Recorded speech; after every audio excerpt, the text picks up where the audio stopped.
Hello दोस्तों, welcome back to another video. तो आज है हमारे साथ मंजीत भाई साहब जो कि अपना ट्रेडिंग के बारे में क्लासेस वगैरह देते हैं और अक्सर ये लोगों को ज्ञान प्राप्त करने में मदद करते हैं।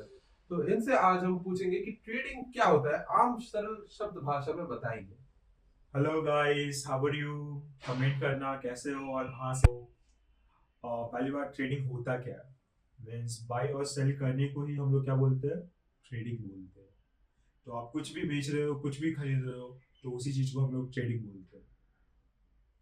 तो देखो, ट्रेडिंग यहाँ पे इन्होंने जिस सरल शब्द भाषा में बताया, तो अब हम इनसे जानना चाहेंगे कि ट्रेडिंग कितना प्रकार का होता है और कहाँ कहाँ से हम ट्रेड कर सकते हैं और कौन सा मार्केट होता है, कहाँ उस तरीके से आप लोग ट्रेड कर सकते हो।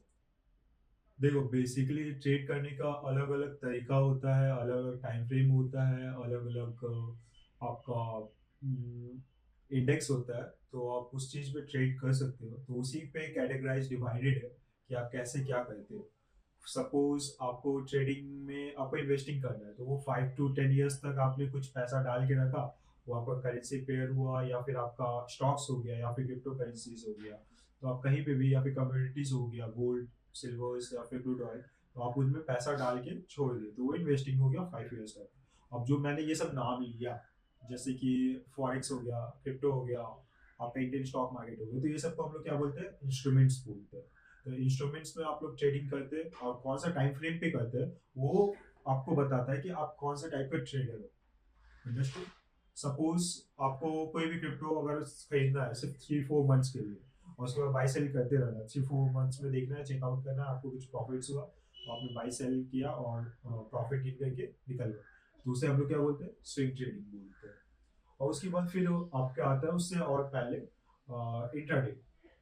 तो इंट्राडे में क्या होता है कि आपने एक ही दिन पे, मतलब आज अगर सुबह हुआ है तो आप शाम तक बेच के निकल गए, कुछ भी प्रॉफिट या लॉस हुआ तो उसको हम लोग इंट्राडे बोलते हैं। उसके भी पहले, और जो आजकल बहुत ज्यादा फेमस है, बहुत ज्यादा ट्रेडिंग है, कि 1 मिनट में मैंने इतना पैसा कमा लिया, 5 करोड़, 6 करोड़, या फिर 5,000, 10,000 इंडियन मार्केट में, तो उसे हम लोग क्या बोलते हैं? स्कैल्पिंग ट्रेडिंग बोलते हैं। स्कैल्पिंग और ट्रेडिंग, ये दोनों में सबसे ज्यादा मतलब प्रॉफिटेबल कौन सा रहता है? देखो, अगर तुम यंगस्टर हो या फिर नॉर्मली एज में है, तुम प्रेशर्स को हैंडल कर सकते हो अच्छे खासे, तो स्कैल्पिंग कर सकते हो। लेकिन एक टाइम के बाद तुम बहुत ज्यादा बोर हो जाओगे, बहुत ज्यादा तुमको पजल्ड फील होगा, तो उस टाइम में आपको स्विच करना पड़ेगा इन्वेस्टिंग या फिर स्विंग ट्रेडिंग। क्योंकि क्या होता है, जब आपके पास कैपिटल अच्छा खासा हो जाता है, तो आप चाहते हैं पैसा आपके लिए अल्टीमेटली काम करते रहे, एफर्ट दे बिने बिना दिए हुए, ठीक है। तो सपोज अगर आप स्कैल्प पे करते हो, तो उसको आपको ऑब्जर्व करना पड़ेगा कि हाँ, इस टाइम पे हमको इतना टाइम देना ही है तो देना ही है, इस समय तुमको तुरंत बाई करना, तुरंत सेल करना, उस हिसाब से प्रॉफिट भी करना। अब इस प्रोसेस को तुम जितना बार करोगे उतना बार तुम्हारा अर्निंग होगा। बट तो यही चीज स्विंग में क्या हो जाता है, तुम एक बार एनालिसिस किए, एनालिसिस करके देख ली कि कहाँ पे क्या मेरा एंट्री होगा, कहाँ पे स्टॉप लॉस होगा, कहाँ पे टारगेट होगा, तो वो तुम्हारा मंथली 1-2 दिन लगाएगा बस काम करना, पैसा लगा दिया, वो 5-6 दिन या फिर 1 महीना काम करते रहेगा, तुम्हारा पैसा इन बिहाफ ऑफ यू। तो वो हो गया आपका स्विंग। तो अगर आपको पैसे कम लेना है, एक बार एनालिसिस करके छोड़ देना, तो आप स्विंग। ठीक है, तो जैसे कि हम लोगों को बताया इन्होंने कि स्विंग ट्रेडिंग क्या होता है, फिर इन्वेस्टमेंट क्या होता है, इन्होंने हमें अच्छा खासा एक्सप्लेनेशन जो है दिया है। अब ये हम उन लोग इनसे पूछना चाहेंगे कि मिनिमम इन्वेस्टमेंट या फिर ट्रेडिंग शुरुआत करने के लिए कितना पैसा मिनिमम आपको चाहिए होता है। देखो, स्टार्ट करने के लिए तो तुम 500 या फिर 1000, 10,000 में भी स्टार्ट कर सकते हो।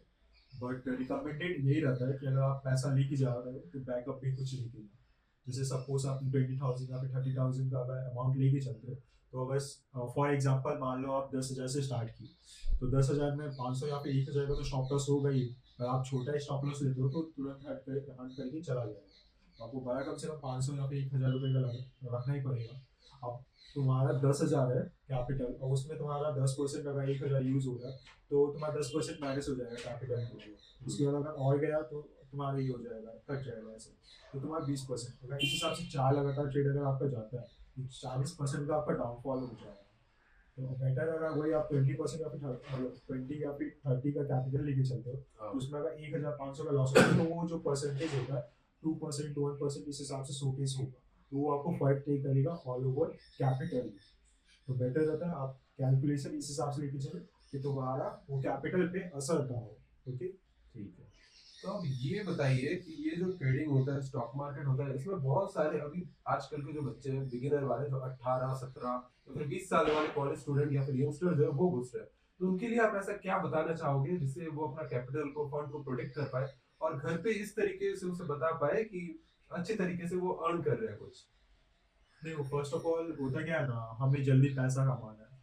तो यंगस्टर को पहला यही गाइड है कि अगर आप 18 से लेके 20 22 25 तक हो, तो यहाँ पे तुम कोई और रेवेन्यू सोर्स चुनो।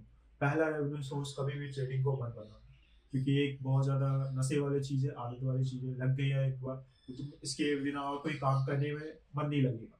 तो सबसे पहले अपना एक प्राइमरी गोल समझो अपने लाइफ का, कि प्राइमरी गोल क्या है, तुमको क्या बनना है एटलीस्ट। वो बन जाओ, बनने के बाद जो तुम्हारे पास कैपिटल या फिर जो अर्निंग हो रहा है जिस हिसाब से, उस हिसाब से उसको सेकेंडरी सोर्स ऑफ इनकम बनाओ ट्रेडिंग को। जिससे ना तुम्हारा ना तुम्हारा माइंड पजल्ड होगा, ना तुम्हारा साइकोलॉजी खराब होगा, ना तुम्हारा कैपिटल किसी और की वजह से या फिर लोन लिए हो या फिर कुछ भी वो खोने का डर रहेगा। बेटर है कि तुम पहले एक बार स्टेबल हो जाओ कोई भी इनकम से, उसमें सेकेंडरी सोर्स अपना ट्रेडिंग को दो। अगर तुम्हारे पास पहले से ही ट्रेडिंग पे अच्छा खासा नॉलेज है, तो तुम कुछ रिस्क लो, पार्ट टाइम दोनों को करो, 50-50 टाइम दो, और इस हिसाब से फिर अपना ट्रेडिंग जर्नी को लेके जाओ। तो अब हमें बताइए कि ये जो ट्रेडिंग होता है और ये जो इन्वेस्टमेंट होता है, ये सारा बहुत सारा डाइवर्सिफाइड टॉपिक है। इसमें वेल्थ क्रिएशन किस में होता है? क्या हम ट्रेडिंग करके अपना जीवन बसा सकते हैं या फिर अपना जिंदगी गुजारा कर सकते हैं, मतलब अपना ब्रेड एंड बटर अर्न कर सकते हैं इससे? वो बताइए। देखो, वेल्थ का बात करते हो तो वेल्थ जनरेट करने का सिर्फ एक ही स्ट्रैटेजी है। वो क्या है? प्रोसेस को फॉलो करो। तुम अगर इन्वेस्टर हो, तुम अगर स्विंग ट्रेडर हो, अगर तुम इंट्राडे हो या फिर स्कैल्पर, चारों में सिर्फ एक चीज कॉमन है कि वो लोग प्रोसेस बहुत अच्छे से इम्प्लीमेंट करते हैं। और तुम प्रोसेस इम्प्लीमेंट सही से नहीं हो रहा है, तुम अपने रूल्स को फॉलो नहीं कर रहे हो, तो तुम किसी में भी पैसा कमा नहीं पाओगे। बिल्कुल, ये तो सही बात है। आप लोगों को जो है पेशेंस का बहुत ज़रूरत है। इस फील्ड में आ रहे हो तो पेशेंस बिल्कुल रखना है और कंसिस्टेंसी इज़ द की, और अपना कुछ लिमिट्स सेट करके रखना है, अपर और लोअर लिमिट। तो अब आप हमें बताइए कि कौन-सा ऐसा गाइडलाइंस है जो आप यंगस्टर्स को या फिर कोई भी नए ट्रेडर को देना चाहोगे, जिससे उनका कैपिटल जो है उनके पास रहे और उन्हें ट्रेडिंग में लॉन्ग टर्म के लिए वो सोच पाएँ, जो मिस्टेक्स ज़्यादातर यंगस्टर्स करते हैं वो? देखो, अगर कोई भी, अगर फॉर एग्जांपल मैं तुम्हें बताता हूँ, कभी तुम क्रिकेट खेलने जा रहे हो या फिर सीखने जा रहे हो या फिर स्विमिंग भी सीखने जा रहे हो, तो स्विमिंग वाले तुम्हें कभी भी तैरना नहीं सिखाएंगे। वो सबसे पहले क्या करेंगे, तुमको डूबने से बचाएंगे कि तुम डूब ना पाओ। पर सबसे पहले उनका ट्रेनिंग दिया जाएगा। अगर तुम क्रिकेट खेलने जा रहे हो तो वहाँ पे तुमको बैट चलाना, तुमको छक्का मारना या फिर फोर्थ नहीं बताएंगे। वो बोलेंगे तुम पिच पे बने कैसे रहोगे, आउट कितना कम हो, वो ज़्यादा उस पर फोकस किया जाता है। अल्टीमेटली गेम यही है, तुम अपना कैपिटल को जितना प्रोटेक्ट करके रखोगे, उतना ज़्यादा चांसेस है कि तुमको कभी भी कुछ ना तो कुछ एक मौका मिलेगा जहाँ पे तुम अच्छा खासा गेन कर सकते हो, जहाँ पे तुम सिक्स मार सकते हो, जहाँ पे तुम मैराथन भाग सकते हो, या फिर स्विमिंग में बहुत अच्छा चैंपियन बन सकते हो। तो सबसे पहले पहला रूल यही है कि अपने कैपिटल को सेव करो, जितना कम हो सके उतना कम स्टॉप लॉस लो, और उस हिसाब से अपने प्रोसेस को आगे फॉलो करते जाओ। बिल्कुल। जैसे कि इन्होंने बताया कि स्टॉप लॉस लेना बहुत ही ज़्यादा महत्वपूर्ण है आपका ट्रेडिंग का सफ़र के लिए। ये डिसाइड करेगा कि आप कैपिटल कितना दिन के लिए होल्ड करके रख पाते हो। तो ऐसा कुछ स्ट्रैटेजी बताइए जिससे बिगिनर्स को like they should practice before getting into the market. Okay, सबसे पहले आप आदत डालो क्या चीज का, चार्ट देखने का। आप कोई पैसा मत लो, कुछ भी मत देखो, बस चार्ट को तुम कम से कम 10-15 दिन या फिर 21 दिन को देखते रहो कि हाँ, अगर कुछ खाली टाइम बैठना है और कुछ नहीं हो रहा है, तो बस चार्ट को देखो देखो कि कैसे क्या मूव हो रहा है, कहाँ क्या बन रहा है, कैसा फॉर्मेशन हो रहा है, किस कैंडल के बाद क्या रिएक्शन हो रहा है। अलग अलग टाइम फ्रेम में जाके चेक करो। फर्स्ट टास्क तुम्हारा यही रहेगा कि तुम सिर्फ एनालिसिस करो कि कहाँ जा रहा है। जैसे ऑब्जर्वेशन जितना क्लियर होगा, उतना ज़्यादा तुम्हारा बाकी का स्ट्रैटेजी या फिर बाकी का प्लान बेटर होगा। तो फर्स्ट टॉपिक ये रहा आपका कि आप सबसे पहले ऑब्जर्व करो कि मार्केट में एटलीस्ट हो क्या रहा है, चार्ट कैसे फॉर्मेशन हो रहा है। उसके बाद सेकेंड लेवल आता है कि आपको कभी भी अगेंस्ट द ट्रेंड नहीं जाना, कभी भी अगेंस्ट द ट्रेंड जाओगे बहुत ज़्यादा रिस्की रहता है, प्रॉफिट होने का कम चांसेस रहता है, लॉस होने का ज़्यादा चांसेस रहता है। तो आप कोई भी डायरेक्शन में हो, डायरेक्शनल ट्रेडिंग करो। अगर वो डायरेक्शन आपका हमेशा अप ट्रेड का, तो आप हमेशा आपका पोजीशन लो। शॉर्ट होता है, हम नहीं बोले कि शॉर्ट नहीं होता, लेकिन उस टाइम में आप कभी भी वो मेंटेलिटी मत बना कि इतना बढ़ गया तो हमको इतना, इसके बाद तो अब तो लॉ ये शॉर्ट सेलिंग ही आएगा। ये मेंटेलिटी कभी भी मत रखना। अगर लॉन्ग पोजीशन में चाहे जितना लंबा हो, आप उस पोजीशन में हमेशा लॉन्ग पोजीशन का बनाने का ट्राई करें। ओके, और उसी हिसाब से शॉर्ट में अगर वो आपका डाउन ट्रेड बन जाए, तो डाउन ट्रेड में भी आप वही हिसाब से आप देखो कि आपको जब भी प्लानिंग मिले तो आप शॉर्ट सेलिंग करने का ट्राई करो, कभी भी बाई करने का अपॉर्चुनिटी बनती है। तो आपको क्या लगता है दिन में कितना स्टॉप लॉस एक बंदा को, या फिर जो नया बंदा ट्रेडिंग में घुस रहा है उसको दिन में कितना स्टॉप लॉस लेना चाहिए, और उसका उसका कैपिटल का कितना परसेंट स्टॉप लॉस मतलब सही माना जाता है? और जो मतलब एक्चुअल स्टॉप लॉस होता है, बहुत लोग क्या करते हैं छोटा मोटा एसएल लेके निकल जाते हैं, मतलब जो कि रीजनेबल स्टॉप लॉस नहीं होता है, उसके बारे में क्या कहना चाहोगे आप? First of all, stop loss इतना ही लेना जितना तुम्हारा नेक्स्ट स्विंग बन रहा है या फिर नेक्स्ट पहले से प्राइस है, तो उस जगह पे लेके चलना। और दिन का 2 ही स्टॉप लॉस रखना, उससे ज़्यादा मत लेके जाना, क्योंकि तुम्हारा वो साइकिल और कैपिटल दोनों खत्म कर देगा। और कैपिटल खत्म हो गया एक बार तो चलेगा, लेकिन अगर तुम्हारा साइकोलॉजी खत्म हो गया तो फिर ये नहीं चलेगा। तुम जितना भी पैसा डालो हमेशा तुम्हारा ग्रो हो जाएगा। तो सबसे पहले इंपॉर्टेंट यही है कि साइकोलॉजी को बहुत अच्छा करो, बहुत अच्छा बिल्डअप करो। ये जब परफेक्ट हो गया, दो स्टॉप लॉस लेके आप खुश हो जा रहे हो, भले ही जितना अच्छा एक अपॉर्चुनिटी दिखे उसको ले लो। इसको तुम कंटिन्यू करो 30 डेज 90 डेज, जितना ज़्यादा हो सके कंटिन्यू करते रहो।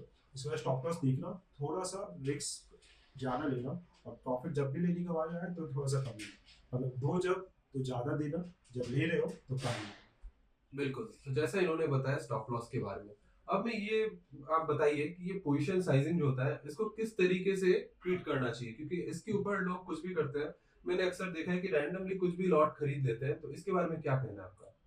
और हमेशा यही याद रखना कि जो भी तुम पोजीशन साइजिंग ले रहे हो वो तुम्हारे कैपिटल का 5% हो या फिर 10% हो या फिर 1% भी होगा तो बहुत अच्छी बात है। लेकिन 1% आई नो कि आप लोग 2000 3000 और डॉलर के हिसाब से स्टार्ट करते हो, तो बेसिकली मैं यही बोलूँगा कि 10% 5% का रिस्क लेना, उससे ज़्यादा मत लेना। क्योंकि अगर तुम्हारे पास सपोज अगर तुम 5% का रिस्क लेते हो, तो अगर तुम्हारे पास $100 है तो तुम 50 ट्रेड ले सकते हो। अब तुम इतना भी खराब ट्रेडर नहीं होगे कि 50 में से तुम 25 में विन नहीं करो, तो यहाँ पर अल्टीमेटली तुम्हारा प्रॉफिट बनेगा। लेकिन हाँ, तुमको हमेशा 5% पे लॉस लेके निकलना होगा और 10% पे अपना बुकिंग करना होगा प्रॉफिट। इस हिसाब से जितना अच्छा से बैठा पाओगे अपने ब्रेन में, उतना ज़्यादा वर्कफुल रहेगा तुम्हारे ट्रेडिंग के करियर में। बिल्कुल।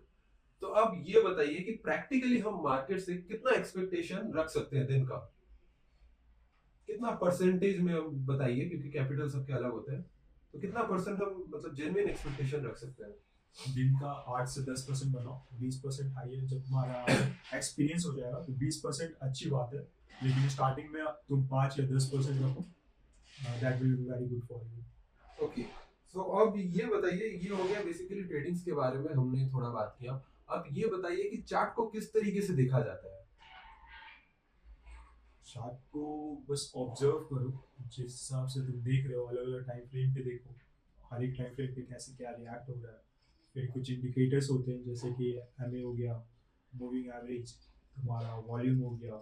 ये सब कुछ इंडिकेटर्स लगा के देखो कि कैसे क्या प्राइस के साथ मूव ऑन हो रहा है, तो बेटर रहेगा। ओके, तो जैसा कि इन्होंने बताया है हम लोगों को, अब ये बताइए कि ये जो लोग बोलते हैं कि at the money above the money, ये सब क्या होता है? ये बहुत ज़्यादा डिटेल टॉपिक है, तो पहले बिगनर का काम करो, उसके बाद इस टॉपिक को आगे तो बताते हैं। ये जो है ये थोड़ा बहुत ही ज्यादा रिस्की टॉपिक है, और मतलब इस पे घुसेंगे हम लोग, डिटेल पॉडकास्ट इस पे भी आएगा, हम लोग मिलके बताएंगे आपको कि ये क्या होता है और किस तरीके से जो है आप लोग को चार्ट देखना होता है, प्राइस एक्शन का जो चार्ट है वो। और हाँ, ब्रेक ले लेते हैं अब थोड़ा, फिर आगे बताते हैं आपको।